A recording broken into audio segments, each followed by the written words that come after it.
राधे राधे। माघ महात्म्य 22वां अध्याय। वेदनिधि ने महर्षि लोमस से पूछा, प्रभु, देवदूती कौन थे? वे कहाँ रहते थे? किसके पुत्र थे तथा उन्होंने किस पिशाच को और किस प्रकार मुक्ति प्रदान की थी? महर्षि लोमस बोले, सरस्वती नदी के सुंदर शांत तट पर पर्वत के ऊपर अनन्य विष्णु भक्त महात्मा देवदूती निवास करते थे। वे भगवान विष्णु के वर से उत्पन्न हुए थे। वे हर समय भीषण तप किया करते थे। ग्रीष्म ऋतु में वे सूर्य की ओर दृष्टि केंद्रित कर पंचाग्नि तपा करते थे। वर्षा ऋतु में खुले मैदान में बैठकर तप करते थे तथा जाड़ों में सरस्वती नदी के शीतल जल में खड़े होकर तप करते थे।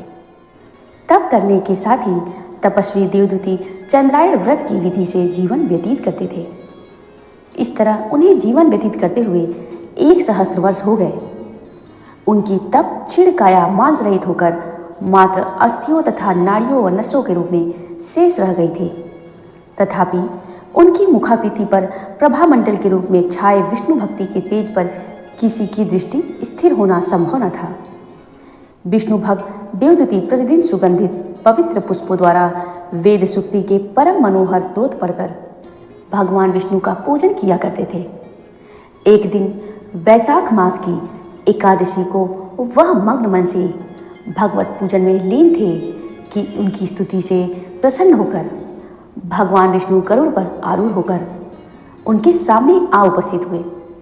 जब देवदूती ने साक्षात भगवान विष्णु को देखा तो हर सातिरेक में उन्हें रोमांच हो गया। वह अपनी सुध बुध भूलकर भगवान पर दृष्टि केंद्रित कर उन्हें अपलक निहारते रहे। अपने भक्त देवदूती की ऐसी भाव विभोरता देखकर भगवान विष्णु ने मुस्कुराकर उनसे कहा, हे देवदूत, तुम मेरे प्रिय भक्त हो तथा मनसा वाचा कर्मणा मुझको ही समर्पित हो। मैं तुम्हारे इस भक्ति भाव से अत्यंत प्रसन्न हूँ। हे भक्तवर, अपनी इच्छा के अनुसार वरदान मांगो।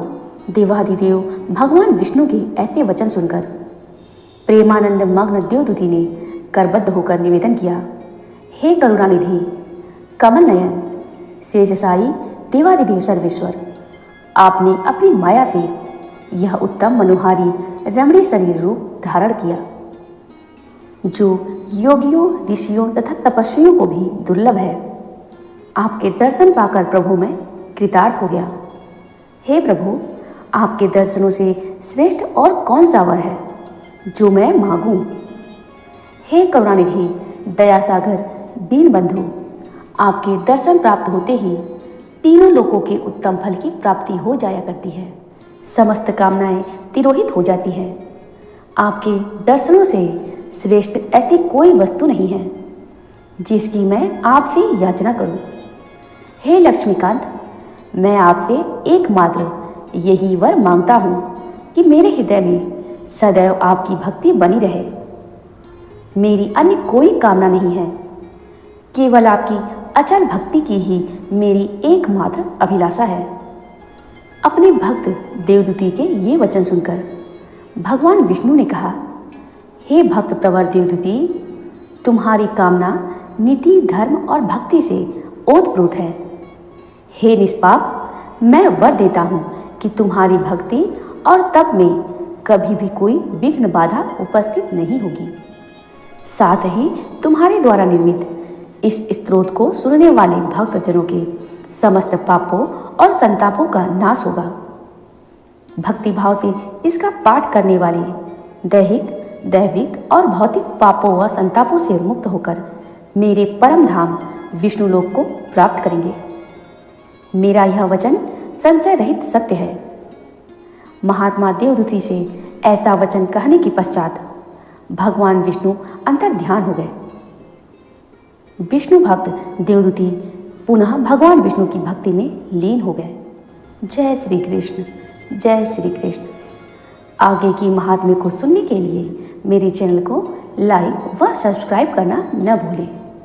धन्यवाद।